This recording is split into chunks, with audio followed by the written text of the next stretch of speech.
Kenapa kita tidak melihat?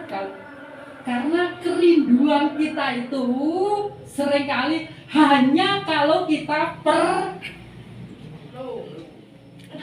jangan. Kalau kita hanya ingin Tuhan. Tapi Alkitab mengajarkan keinginan akan Tuhan itu harus menjadi prioritas yang utama, dan setiap saat hati panjenengan harus mempunyai keinginan, aku ingin Engkau Tuhan. Seperti siapa? Daud. Tidak ada yang aku ingini di surga atau di bumi selain Tuhan. Amin, Bapak Ibu.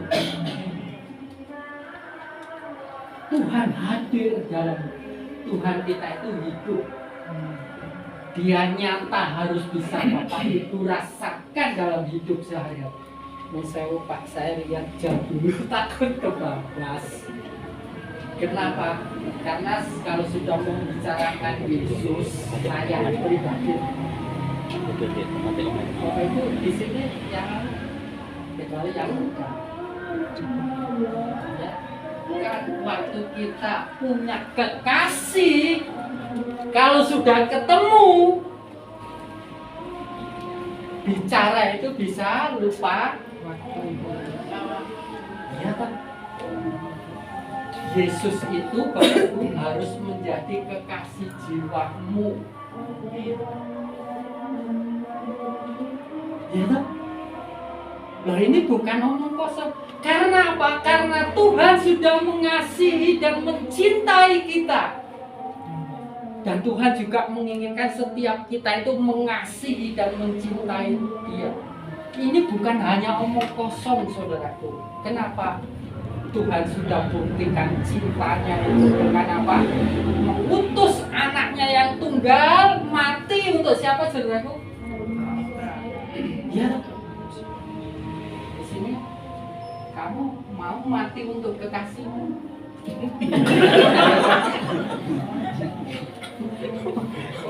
Gak mau, saudaraku. Kamu.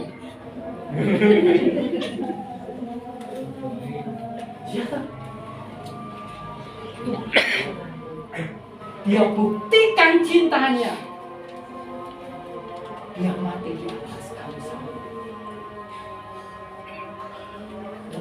Sekalipun kita itu pada waktu itu masih berdosa. Bus, saya ayo sering mogel. Ayo, ya benar. Loh, ya toh? Saya akui. Ya toh? Tapi Tuhan sekali-kali aku akan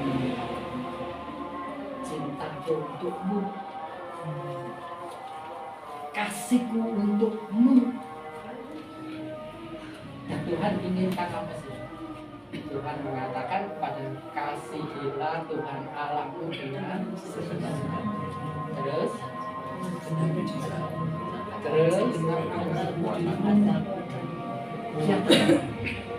jadi sepenuh Bapak Ibu, kalau Bapak Ibu mengasihi Yesus dengan segenap hatimu, kekuatanmu, jiwamu, dan saya percaya Tuhan tidak akan pernah mempermalukan kita. Amin.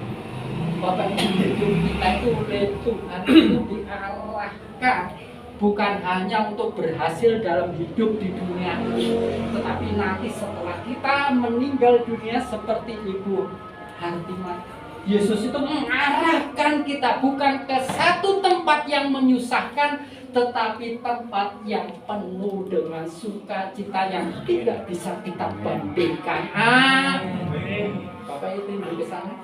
Amin. Bapak Ibu kepingin ke sana. Amin. Ikuti apa yang menjadi nasihat dan petunjuk Tuhan. Tuhan tidak akan pernah salah. Amin. Amin. Ikuti. Ya.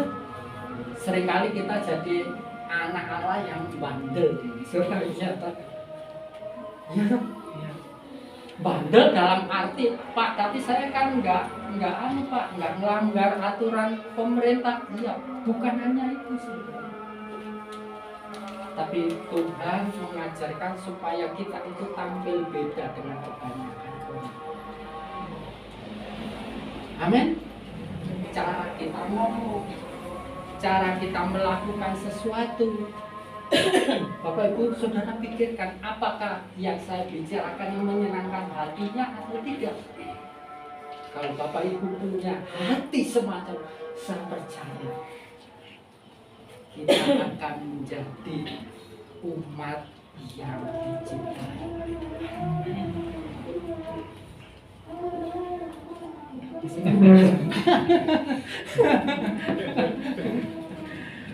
Di sini saya perhatikan untuk tetangga hadirnya lebih awal. Gitu. Lebih awal, puji Tuhan. Memang ini waktunya Bapak Ibu, panjenengan harus punya hati yang namanya haus dan lapar akan Tuhan. Karena umat yang memiliki hati yang haus dan lapar akan Tuhan, mereka lah yang akan dipuaskan.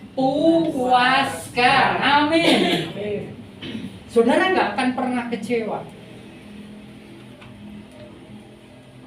Tapi kebanyakan orang Kristen itu jadi orang wis ya ya datang beribadah apa ya, tapi tidak harus kita lupa sering. Kenapa? Ini penting. Ayo kita akan baca tadi mulai jam berapa? 6:30, berarti masih 20 menit ya. Ayo, enggak, saya enggak lama-lama. Kita baca Mazmur 90. Mazmur 90 ayat yang ke-10. Ayat yang ke-10 sudah ketemu Bapak Ibu? Mazmur 90 ayat yang ke-10 kita akan baca bersama-sama.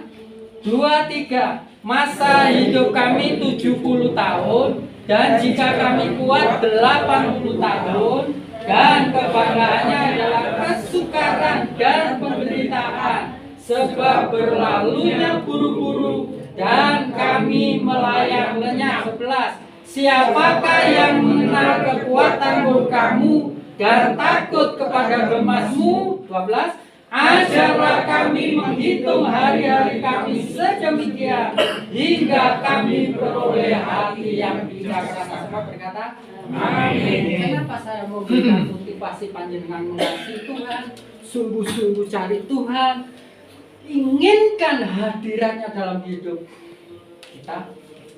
Ayat yang ke-10 katakan tadi apa? Karena masa hidup panjenengan itu sangatlah sedikit, terbatas. Dikatakan di sini masa hidup kami berapa? 70 tahun. Kalau bisa berapa?